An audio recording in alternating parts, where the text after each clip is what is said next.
Классный специалист, успешный профессионал не равно хороший спикер. Важно знать поэтапно, что делать. У меня есть классная стратегия, суперсхемы, которые работают. Есть разные интересные вещи, инструменты, о которых люди даже не подозревают. Важно размять речевой аппарат. Давай вместе вот так вау, вау, вау. Это очень весело, да. Я называю это знание высокого порядка, потому что когда ты этим владеешь, жизнь меняется. Инвестиции в себя окупаются всегда. Я благословляю тебя на успех, ты очень достойна, классно, легко это делаешь, большой молодец, правда.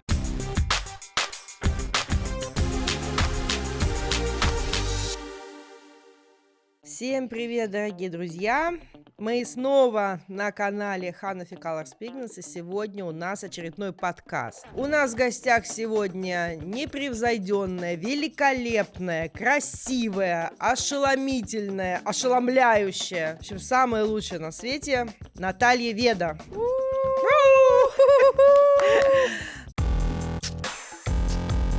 Я необычайно горда сегодня тем фактом, что ты вот сидишь тут рядом со мной. Понятное дело, что мы с тобой уже достаточно давно знакомы, но я считаю твое нахождение сейчас на этом диване в нашей студии неким успехом нашей компании в том числе. О, это очень приятно. Благодарю за приглашение. Привет, дорогие фолловеры! Наталья Веда в здании. Пам!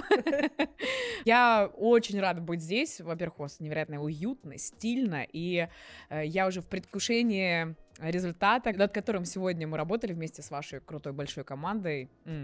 Лайк, репост. А по поводу результатов той работы, которую сегодня проделывала Наталья с нашей командой, мы пока немножечко не будем приоткрывать завесу небольшой тайны. Это все чуть-чуть попозже. У нас родился совместный прекрасный проект, и скоро вы это увидите. Это будет офигенно. А сегодня мы просто хотим поговорить о жизни, о работе, о Наташе, вот, и хотим, чтобы вы ее послушали. Надеюсь, вам будет интересно. Для меня вообще необычно достаточно быть на месте интервьюируемого, потому что обычно я интервьюирую. Поэтому я передаю тебе бразды правления, задавай тон, спрашивай, а я с радостью буду отвечать. Понятное дело, что в основном все мастера перманентного макияжа, те, кому интересно смотреть наш канал, безусловно, тебя знают. Знают, кто ты, знают, откуда ты, знают, для чего ты. Но все же давай начнем сначала. Скажи, пожалуйста, прежде чем стать вот такой звездой, какой ты, естественно, сейчас являешься, должен был быть пройден путь, проделана колоссальная работа. Расскажи, пожалуйста, о самом начале. Как вообще тебе пришло в голову, как вообще все это начиналось? Твой путь тем вершинам, на которых ты сейчас. К Олимпу. Да. Я уже более 17 лет вращаюсь на всемирной арене ивента. И карьерный рост мой начался где-то в далеком 2005 году. Это была такая долгая эволюция. Мой путь можно назвать тернистым и непростым однозначно. Начинался он из клубной индустрии, наверное, то есть я была такой клубной дивой. У меня были разные перформанс-шоу. Затем это переросло в более глобальные события. Но, знаешь, вот сложно выделить что-то конкретно, потому что я всегда была мультизадачна и развивала много направлений. Есть такой фильм «Всегда говори да», и вот я из тех людей, которые всему классному, всему интересному и новому говорят «да». Точкой отчета является моя работа на телевидении. Я более 10 лет проработала на телеке. MTV, ТНТ, РЕН — это были фэшн-проекты, где мы преображали, где мы рассказывали о трендах.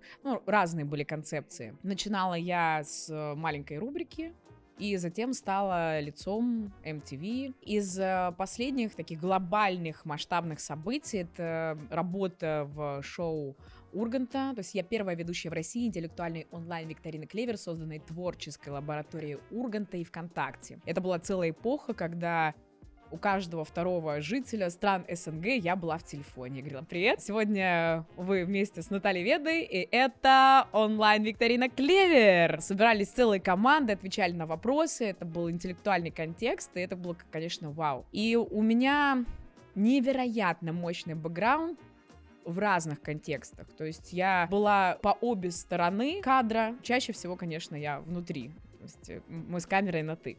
Камера, я люблю тебя.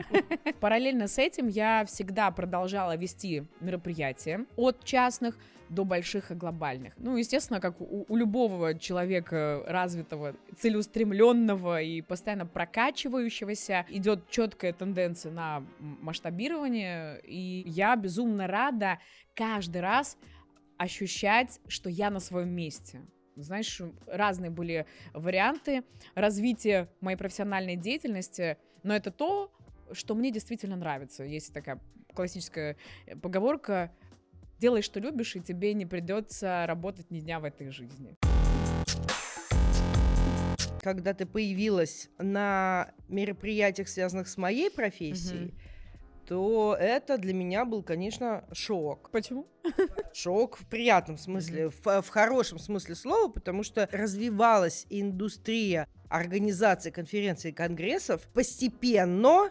И помню, бывали конгрессы, на которых никаких ведущих не было, потом какие-то были. Мы начали обсуждать там, что вот на той конференции было очень неплохо, а вот на этой похуже. Но после того, как появилась Веда, не будем сейчас никого обижать, бывали конференции, где не было Веды и было неплохо, то есть люди тоже, как говорится, стараются, развиваются, это супер, здорово. Каким тебя ветром занесло именно к нам в перманентный макияж? Как случилось так? Я помню первое событие.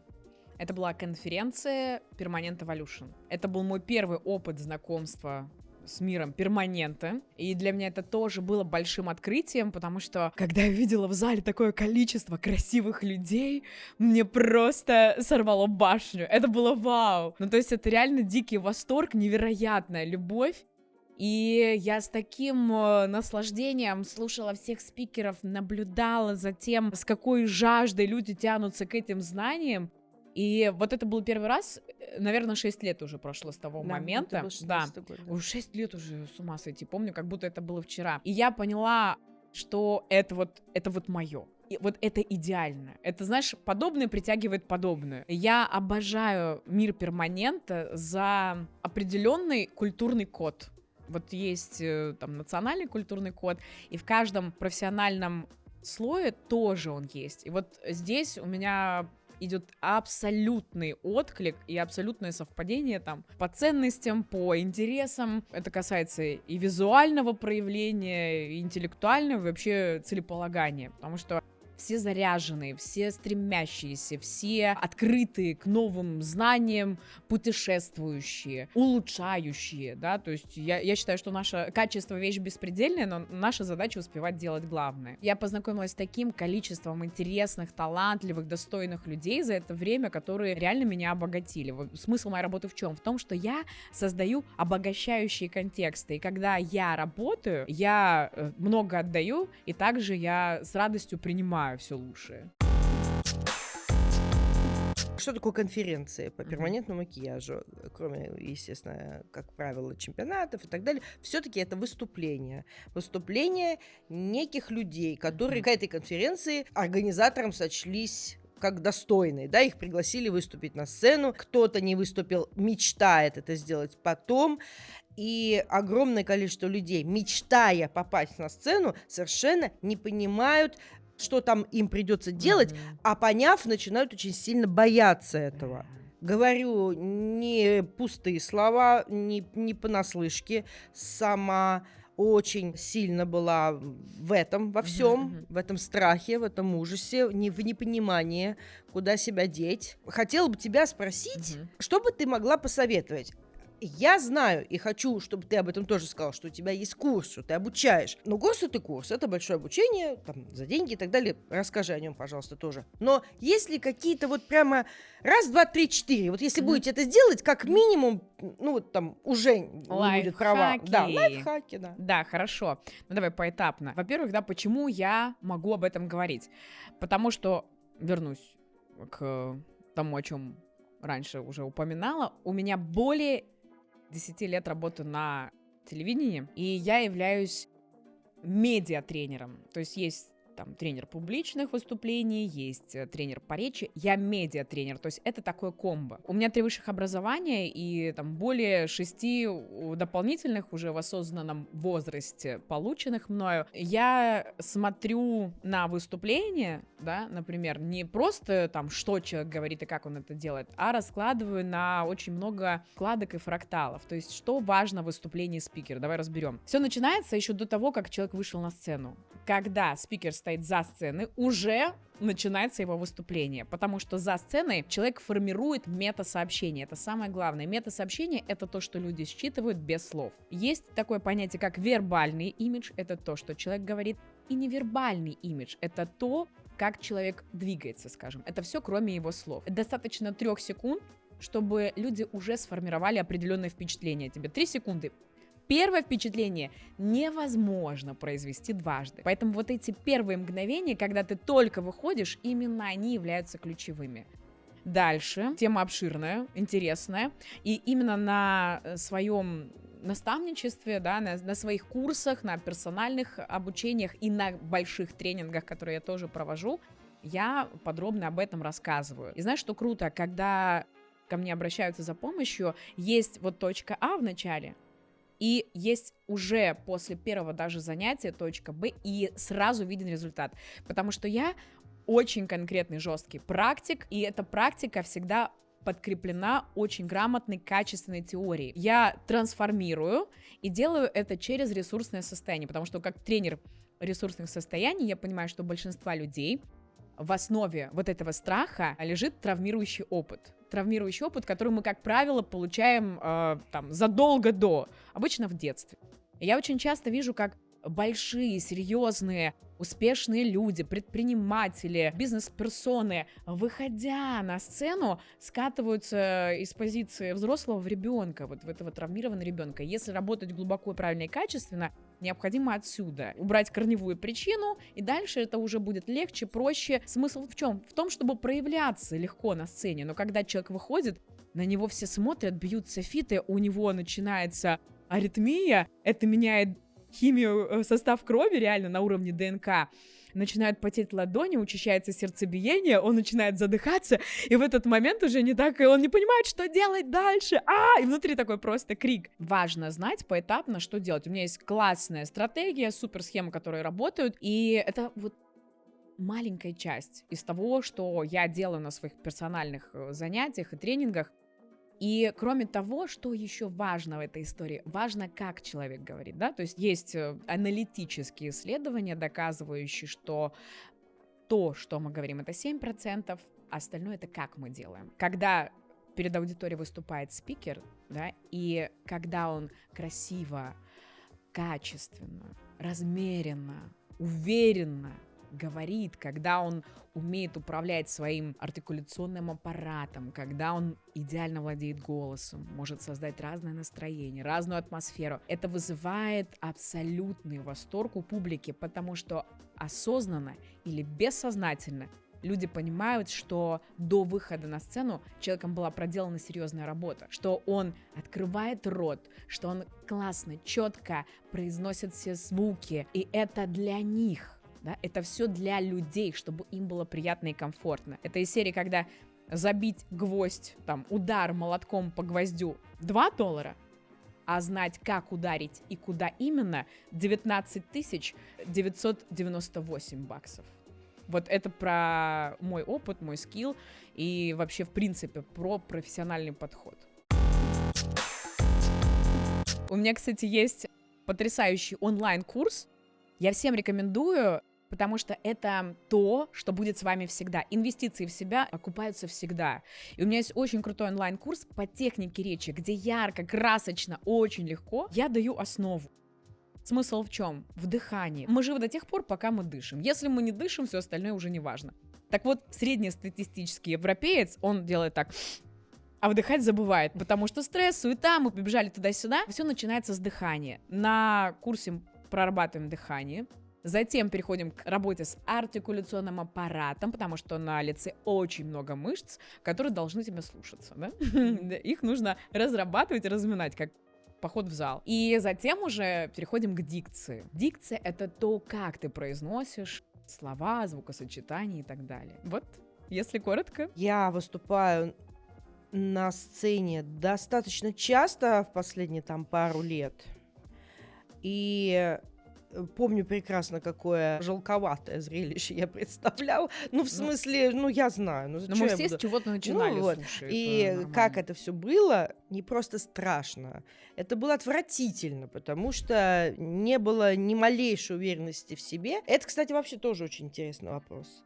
Понятное дело, что заниженные самооценки и тому подобные вещи, это тоже работа там для Синдром психотерапевта. самозванца, Это все тоже скажешь сейчас из детства, это нужно там прорабатывать со специалистами, но есть люди, у которых нету этих синдромов, просто идут Да. там, даже не обладая никакими знаниями, просто Да, лепят да. и все. И Люди лепят. без ограничивающих Вот. убеждений с высокой оценкой. Да. И все время кажется, что я сама через это прошла. Я знаю, что я обладаю огромным багажом знаний. Мгм. Но я точно это знаю. Но как только я выхожу на сцену, мне кажется, что, возможно, то, что я расскажу, не очень интересно. Возможно, все уже и так это знают. Для меня это была большая работа над собой. И со специалистами, безусловно, тоже. Все, Мгм. что ты говорила. И как только я чуть-чуть хотя бы начала в этом смысле себя перебарывать Развивать. и раскрепощаться, Мгм. я увидела отдачу, я ее получила. Конечно. И поняла, что нетушки и ничего не знают, и даже очень хотят узнать. И говори, пожалуйста, только говори интересно, и так, чтобы нам было понятно. Так что еще раз обращаюсь к тем, кто заинтересован в будущих выступлениях на каких-то сценах нашей профессии и заинтересован в успешных подобных выступлениях. Прислушайтесь к тому, что говорит Наташа, прислушайтесь к моим страданиям на этот счет. Я только в самом начале пути. Кстати, работа на камеру, ты говоришь. Мгм. Публичное выступление — это безумно страшно.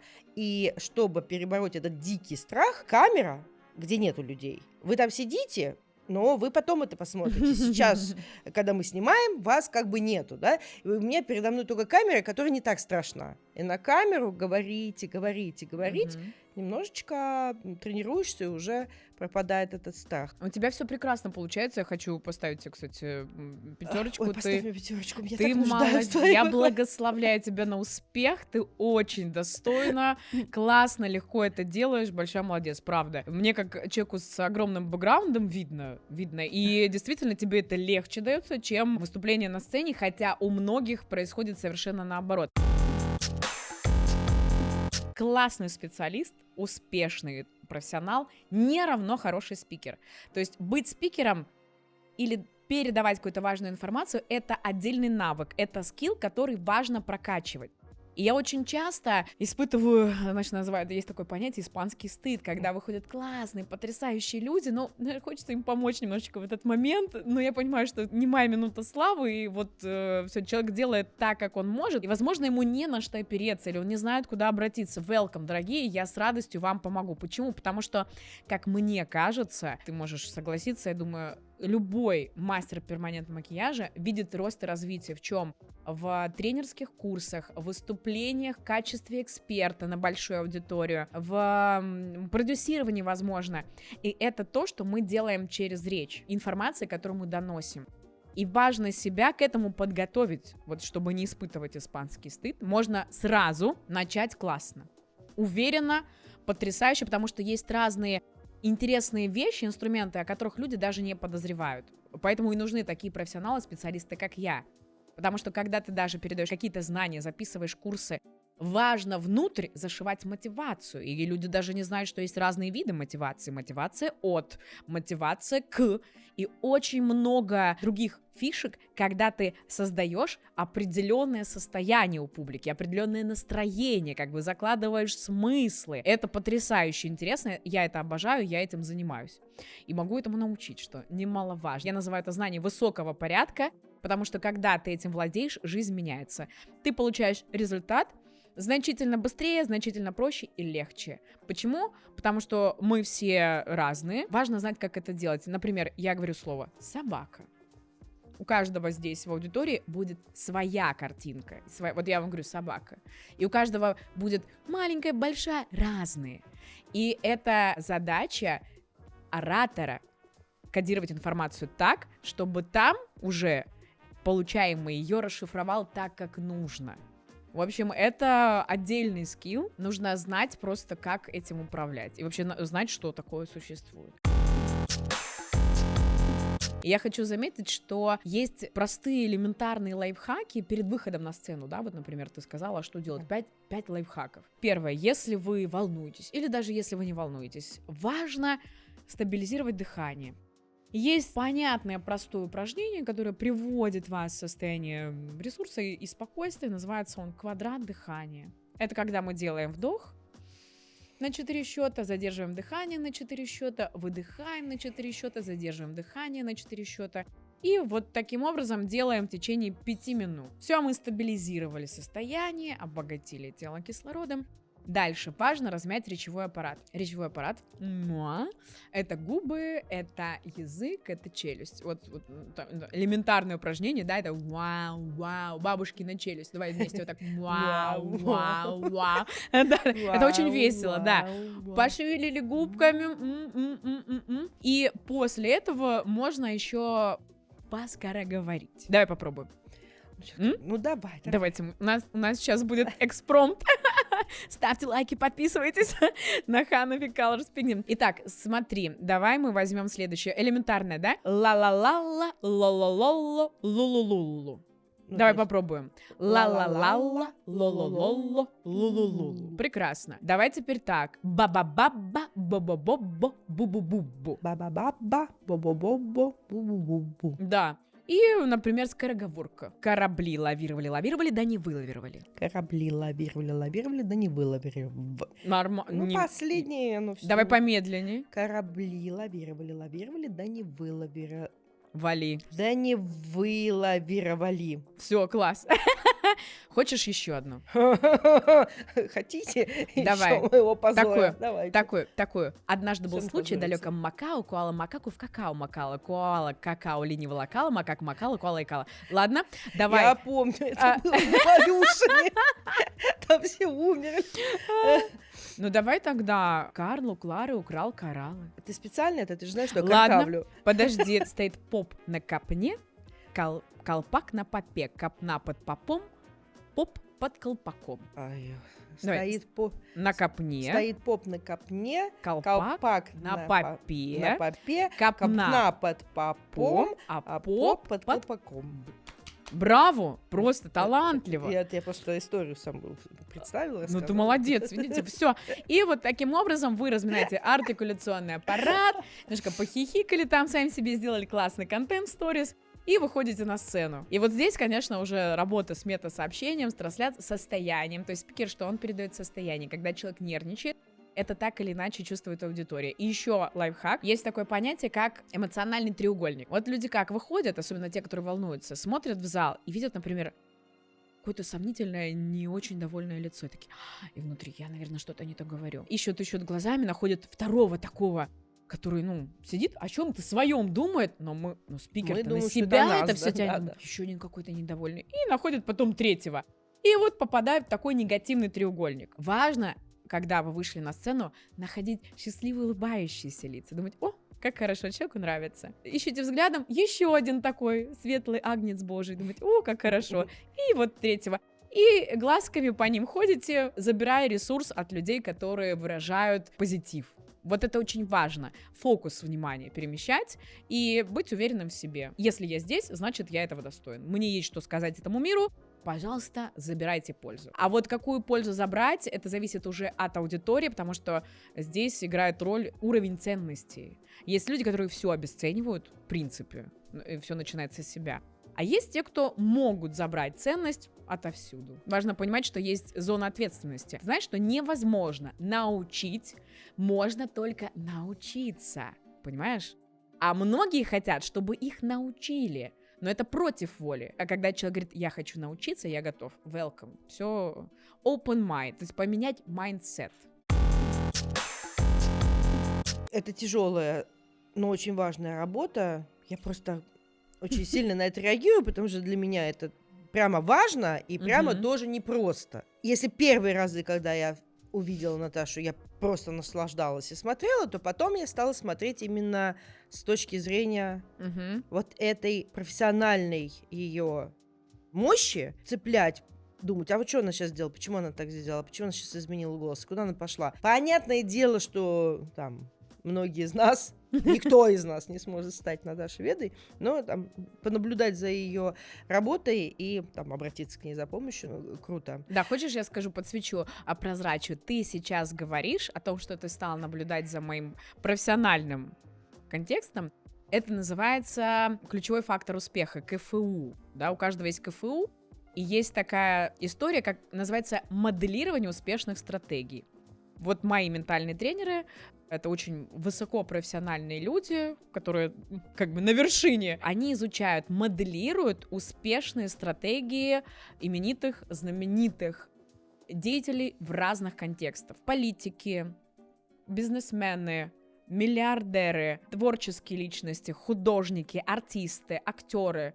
Это невероятно. Я этому всему учусь и как бы внедряю это в свою жизнь. Границы моего масштаба и знаний лежат очень далеко за пределами темы, которую мы с тобой обсуждаем, поэтому, когда я выхожу на сцену, люди теряют дар речи и замирают, потому что подсознательно они понимают, это что-то, что невозможно объяснить, это больше, чем просто человек вышел и круто, виртуозно делает это. Они чувствуют на энергетическом уровне, понимаешь? И обратная связь, которую я получаю все чаще, казалось бы, да, нужно: «О, как ты прикольно выглядишь!» Первое, что можно сказать. Люди говорят: какая у тебя энергетика! Да, Это да. просто невероятно!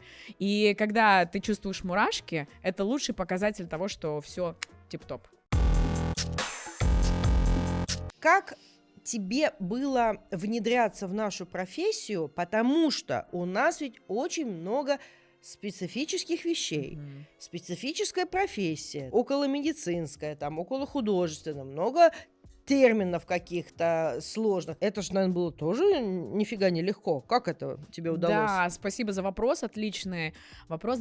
Действительно, когда я первый раз вела конференцию, я не все понимала, потому что есть специфические термины, такие как вылет иглы, скорость, Вот, там я же укладывание говорю. пигмента, техники. Я, можно сказать, училась с теми, кто был в аудитории. То есть я была активным слушателем, я запоминала, я общалась, задавала уточняющие вопросы, потому что мне, как профессионалу высокого уровня, необходимо этим владеть. И я этому действительно училась. То есть первые конференции я смотрела, слушала, где-то там прям погружалась. То есть я обучалась, можно сказать, но не технически. Нет, я, кстати, даже однажды попробовала машинкой на латексе делать штрих, и мне сказали, что я талантлива, потому что я сделала это буквально с первого раза. Я поняла, как плотность там плотнее, как держать это все. Пока я не планирую уходить в мир перманента, мне нравится моя позиция, и с радостью буду создавать обогащающие контексты для тех, кто обращается за моей профессиональной помощью. Ни в коем случае не умаляя заслуг организаторов, безусловно, у нас очень классные сейчас конференции проводятся и в России, и за рубежом,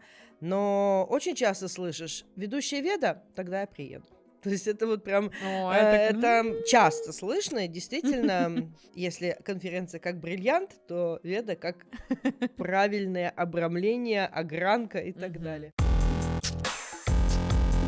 Есть у тебя какое-то мероприятие вообще из всех проведенных тобой Мгм. самое такое, которое в душу запало? И то же самое про наши конференции, в нашей профессии. Мгм. Что у тебя, есть ли что-то такое самое запоминающееся? По каким-то причинам. Мгм. Не говорю лучше, не лучше, Мгм. запомнившееся. Мгм. Все события, они уникальны и проходят по-разному, хотя смысл один и тот же, но всегда разная публика, потому что есть люди, которые уже, ну, такие, с опытом, они одним образом реагируют, я про аудиторию, есть те, кто на подобных событиях впервые, и это всегда по-разному. И я не работаю по клише, стандартным и шаблонам. Люди знают, что если есть я, можно вообще ни о чем не париться. Я сделаю абсолютно все, даже если нет сценария, нет понимания, как бы Веда ready steady. Если говорить об отличающихся событиях, ну, наверное, из последнего, это вот где мы с тобой были, это был Всемирный конгресс в Турции, и что уникального и Мы про Булу. отличающегося, да,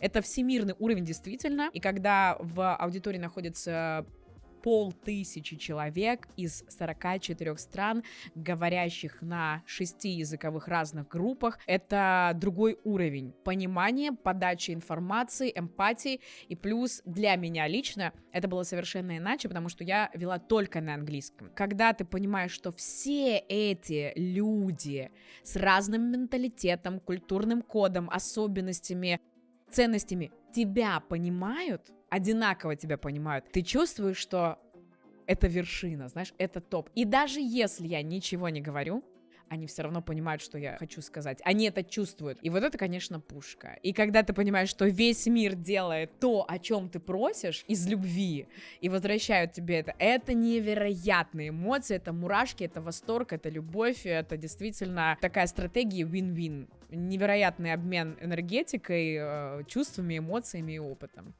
И если говорить о событии вне мира перманента, ты знаешь, их столько. Вот меня часто спрашивают, сложно выделить что-то такое прям особенное, потому что каждый раз это уникально и по-другому. И есть одно мероприятие, которое мне приходит в голову, но оно абсолютно нетипичное, оно было частное, оно было из ряда вон выходящее, и оно было за пределами классических форм и событий. Это был день рождения одной юной особы, ей было 25 лет. Аудитория была такая творческая элита, где были и родители, и друзья. И это был концепт в японском стиле, аниме, и смысл был в уровне свободы проявления гостей разного возраста. Но не буду вдаваться в подробности, в общем, это то, что действительно отложилось в моем сознании, потому что я всегда думала, вау, вот это да. История про детско-родительские отношения. Еще знаешь, что я вспомнила? Однажды я полетела на Северный полюс на час. Зачем? Провести мероприятие. На Северный полюс? Да, в Заполярье. Да, вот где юрта, чукчи, где северное сияние, вот это все, да. Это было очень интересно. 1 час. Правда, я молчу, сколько заняла дорога туда-обратно. Ну вот по-разному, это был тоже очень интересный экспириенс. Я же еще провожу ретрит-туры. Я ментор. Представляешь, с языка срывала. То, что я хотела как раз уже об этом-то. Приглашаю тебя все время. А ты не приглашаешься. Ты все время занята. Я тебе говорю, приглашай меня заранее. Расскажи, пожалуйста, что это за туры для девочек? Я поняла, вы не берете туда мальчиков, это только девочки. Чем вы там занимаетесь? Ну, пока я еще туда не поехала, я сама не знаю, расскажи. В каждый тур со мной летают люди из мира перманента. Привет, любимые, welcome. И за год состоялось уже 5 ретритов. Мальдивы, Сейшелы, Мексика. Вот в этом году прям Мальдивы в топчике, потому что каждая девочка должна побывать на Мальдивах. И Мальдив много не бывает, это правда. Что мы там делаем? Во-первых, мы получаем удовольствие, мы наполняемся ресурсом, восполняем энергию. И я, как тренер ресурсных состояний, этому максимально способствую. Смысл в том, чтобы через удовольствие восполнить баланс. Я использую разные техники, медитативные практики, и есть другие расстановочные элементы, и коучинговые инструменты в этом использую. Все там относительно индивидуально, но знаешь, в чем смысл? В том, что мозг и тело — части одной системы. Мы можем воздействовать на тело через мозги и можем воздействовать на мозги через тело. Вот с этим мы и работаем, потому что есть очень много крутых результатов, девчонок, которые со мной летали. Перезагрузка происходит колоссальная, потому что когда ты выходишь из привычного окружения и попадаешь в абсолютно новую обстановку, ты отрываешься от своих социальных сценариев и привычных ролей и возвращаешься к себе настоящий, аутентичный. Ты просыпаешься и говоришь: Оля, а что ты хочешь? Ты лично. Не твой партнер, не твои дети, не твои подчиненные, не социум. Ты лично что сейчас хочешь? И вот здесь у многих возникает пауза, потому что люди себе эти вопросы не задают. Я также провожу еще трансформационные игры.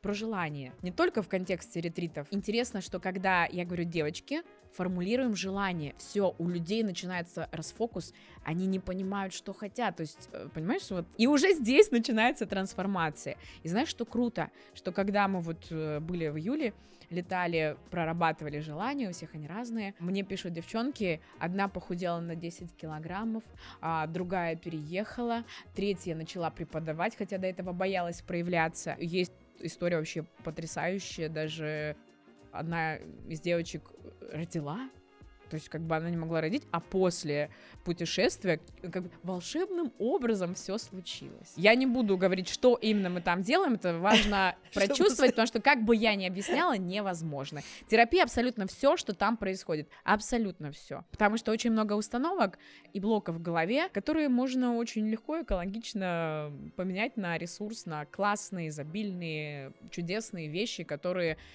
являются частью трансформации, и мы работаем на нейронном уровне там.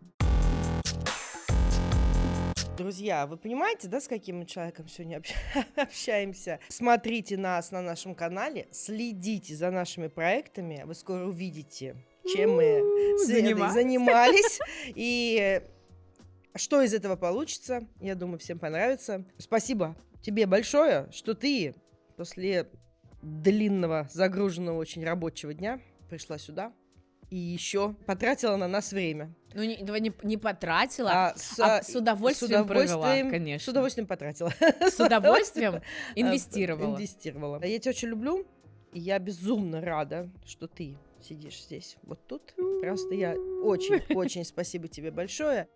Я очень надеюсь, что вам просто эстетически понравилась эта беседа, и вы взяли какие-то практически полезные вещи из нашего сегодняшнего разговора. На этом мы, наверное, будем прощаться. Подписывайтесь, пожалуйста, на наш канал. Не забывайте комментировать, ставить лайки. Следите за нами, у нас очень много всегда всего интересного. Пока-пока. Пока. Бай-бай. Лайк, репост.